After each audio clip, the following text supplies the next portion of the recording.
আসসালামু আলাইকুম রহমতুল্লাহি ওবরকাতুহু। সম্মানিত দর্শক, বর্তমান সরকারের যিনি প্রধান উপদেষ্টা, তাকে নিয়ে আলোচনা সমালোচনা, পক্ষ বিপক্ষ, সম্মান মর্যাদা আর বিপরীতে বিতর্ক।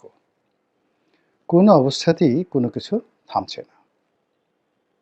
তিনি যা কিছুই করছেন এবং সব কর্মে তিনি তার মেধা, যোগ্যতা, কৌশল এবং সারা জীবনের যে সফলতা, অভিজ্ঞতা, প্রায় সবগুলোই তিনি ঢেলে দিচ্ছেন তার কর্মে।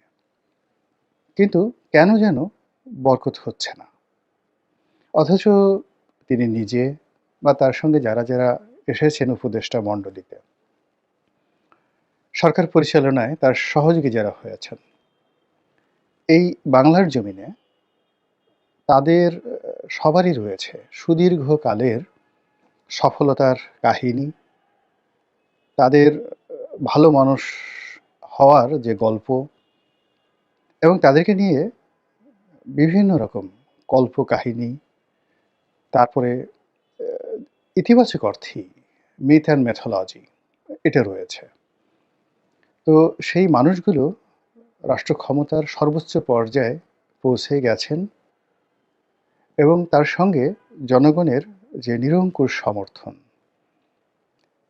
এই মুহূর্তে যে সমর্থন এখনকার কথা বলা যাবে না, মানে আগস্ট মাসের ২০২৪ সনের ৫ তারিখের পর পুরো আগস্ট, সেপ্টেম্বর, অক্টোবর এই ৩টি মাস ধরে ডক্টর মোহাম্মদ ইউনূস এবং তার যারা সহযোগী সকলের প্রতি এদেশের ১৮ কোটি মানুষের বেশিরভাগ মানুষ, এমনকি কোটি কোটি আওয়ামী লীগের যারা লোকজন, তারাও যে সমর্থন দিয়েছিলেন, দোয়া করেছিলেন এবং সহযোগিতার হাত বাড়ানোর জন্য তারা ১০ পায়ে দাঁড়িয়েছিলেন। এই বিষয়গুলো ফিকে হতে হতে সকলে এখন হতাশার সাগরে নিমজ্জিত হয়ে গেছেন। অনেকে বলছেন, অনেকে বলছেন না, কিন্তু তাদের মন এবং মননে বারবার শুধু প্রশ্ন, এ কি হলো? এ কি করলাম? এমন তো হওয়ার কথা ছিল না। এখন আমার কি হবে? আমাদের কি হবে? বাংলাদেশের কি হবে? তারপর এ অবস্থা কতদিন চলবে? এ দুর্বিষহ অবস্থা চলতে পারে না। এই বিষয়গুলো কিন্তু মাঠে ময়দানে আলোচিত হচ্ছে। তো যখন এরকম আলোচনা হচ্ছে, ঠিক সেই সময়টিতে বাংলাদেশের একজন অত্যন্ত প্রথিতযশা সাংবাদিক, যিনি তার ক্ষুরধার বক্তব্যের জন্যে, সাহস এবং মেধাদীপ্ত তার যে ব্যক্তিত্বময়তার কারণে সেই ২০০৭ সন থেকেই বাংলাদেশে সম্মান মর্যাদার একেবারে সর্বোচ্চ আসনে রয়েছেন জনাব নুরুল কবির। খুব ছোটখাটো একজন মানুষ, মানে আকৃতির দিক থেকে। কিন্তু যে পত্রিকায় তিনি সম্পাদনা করেন, সেটাও যে খুব বড় পত্রিকা তা নয়। কিন্তু তার ব্যক্তিত্বের কারণে দেখা গেল যে তার ছোট পত্রিকাটি নিউ এজ, এটি অনেক বড় বড় পত্রিকার চাইতেও বাংলাদেশে খুবই গুরুত্বপূর্ণ হয়ে আছে। নিউ এজ, নুরুল কবির নিউ এজ। তো যাই হোক, সেই নুরুল কবির সাহেব অতি সম্প্রতি ডক্টর মোহাম্মদ ইউনূসের একটা সাক্ষাৎকার নিয়েছেন। আমি খুব মনোযোগ সহকারে প্রায় পৌনে ১ ঘন্টার মতো সুদীর্ঘ সেই সাক্ষাৎকারটি দেখলাম, খুঁটিয়ে খুঁটিয়ে দেখলাম। এবং যত মনোযোগ সহকারে আমি এই সাক্ষাৎকারটি দেখেছি, গত ২, ৪, ১০ বছরে এমন কোনো সিনেমা, নাটক, ইতিহাস, তারপর ডকুমেন্টারি ফিল্ম, কোনো কিছুই আমি আসলে গত ১০ বছরে এতটা মনোযোগ সহকারে আমি দেখেছি বলে আমার মনে পড়ে না। অনেক আগে একটা সিনেমা দেখেছিলাম, 'দ্য বাইসাইকেল থিফ', পৃথিবীর সর্বকালের সেরা চলচ্চিত্র। ওটা বোধহয় খুব মনোযোগ সহকারে দেখেছিলাম। এরপরে এই সাক্ষাৎকারটি আমি দেখলাম। সাক্ষাৎকারটি দেখার পরে আমার যে অনুভূতি, সে অনুভূতি হলো ডক্টর মোহাম্মদ ইউনূস কথা বলতে গিয়ে তিনি জনাব নুরুল কবিরকে হয়তো আন্দাজ করতে পারেননি।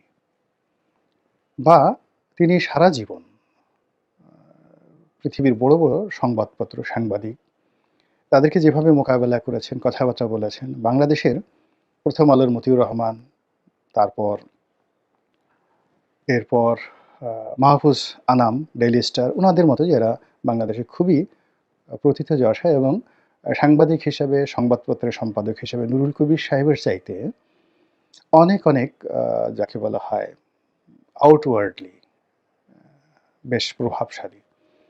কিন্তু ব্যক্তি নুরুল কবিরের সঙ্গে এক টেবিলে বসে নীতি এবং নৈতিকতার কথা বলার মতো বাংলাদেশে যে দ্বিতীয় কোনো লোক সংবাদপত্র জগতে নেই, এই বিষয়টি সম্ভবত ডক্টর মোহাম্মদ ইউনূস আন্দাজ করতে পারেননি। ফলে জনাব নুরুল কবির যে সকল প্রশ্ন করেছেন, সে সকল প্রশ্নে তিনি অনেকটা দেবশিশুর মতো উত্তর দিয়েছেন। উত্তর শুনে মনে হলো যে এর চাইতে সরল স্বগোক্তি আর হয় না, এর চেয়ে ভালো মানুষ আর হয় না। আর নিজের অসহায়তাও, নিজের নির্লোভ মন মানসিকতা, যে তিনি যেখানে আছেন এটা নিয়ে তার কোনো লোভ নেই, লালসা নেই। পারলে তো আজকেই তিনি এই উপদেষ্টার বা প্রধান উপদেষ্টার পদ ছেড়ে তিনি চলে যেতে পারলে বেঁচে যান। এই জগৎটি তার কাছে খুবই আশ্চর্যজনক একটি জগৎ, ক্রিটিক্যাল একটি জগৎ মনে হয়েছে। এবং তিনি যেখানে ছিলেন, অর্থাৎ গ্রামীণ ব্যাংক, তার বিদেশে গিয়ে বিভিন্ন যে বক্তব্য দেন, যেটাকে বলা হয় মোটিভেশনাল স্পিচ, এবং অন্যান্য যে সকল সামাজিক ব্যবসা, 3-0 থিওরি, এগুলো প্রচারণা করাটা তার কাছে মনে হয়েছে আনন্দ ভুবন। তো তার এই সকল বক্তব্য শুনে তার প্রতি অনেকে আবার মোহগ্রস্ত হতে পারেন। সাধারণ যারা শ্রোতা, দর্শক, তারা সঙ্গত কারণেই বিভ্রান্ত হতে পারেন। কিন্তু অবাক করার ব্যাপার হলো যে তার ব্যাপারে যারা সিদ্ধান্ত নেবেন এই বাংলাদেশে, সেটা হলো যাদের বুদ্ধি আছে, যাদের ব্যাসাতি আছে, অর্থাৎ ব্যবসা বাণিজ্য আছে, যাদের ক্ষমতা আছে, লেখাপড়া আছে, এই মানুষগুলো তার এই বক্তব্য শুনে সবাই হতবিহ্বল হয়ে পড়েছেন এবং তাকে একজন খুবই জটিল প্রকৃতির মানুষ, খুবই হিসেবি, এবং তার সম্পর্কে যে কথাবার্তা, চিন্তা চেতনা করার ক্ষেত্রে অত্যন্ত সতর্কতা অবলম্বন করবে আগামী দিনের যে কোনো সিদ্ধান্ত নেওয়ার ক্ষেত্রে দেশের একটা বিশাল শ্রেণীর বুদ্ধিজীবী মানুষ। এর কারণ হলো অতি সরলতা, সরলতা নয়, অতি শিশু সুলভ যে চিন্তা ভাবনা, কর্ম, এটি যাকে বলা হয় স্বাভাবিক নয়। খেলিছে ওই বিশ্ব নিয়ে বিরাট শিশু আনো মনে, সেই কবি নজরুল ইসলামের যে গান বিধাতাকে নিয়ে। এই পৃথিবীতে যারা বিধাতার প্রতিটি কর্মকে শিশু সুলভ মনে করেন, বিরাট শিশু মনে করেন, তাদের মতো নির্বোধ আর কেউ নেই, যিনি সারা দুনিয়া ঘুরে বেড়ান।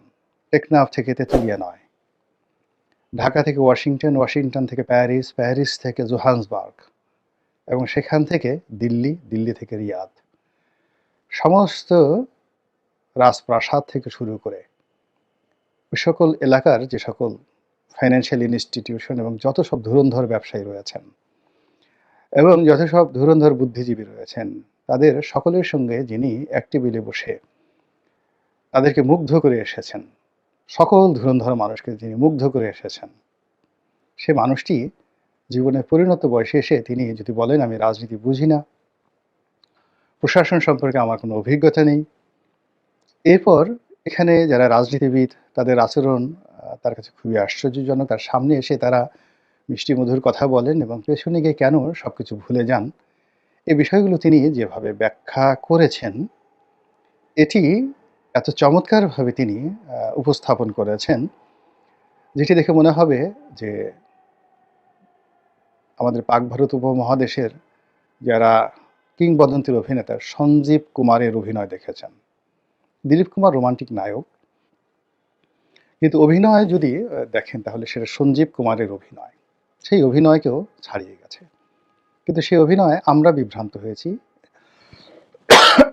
সরি, তো সে অভিনয়ে আমরা বিভ্রান্ত হয়েছি, কিন্তু জনাব নুরুল কবির তিনি বিভ্রান্ত হননি।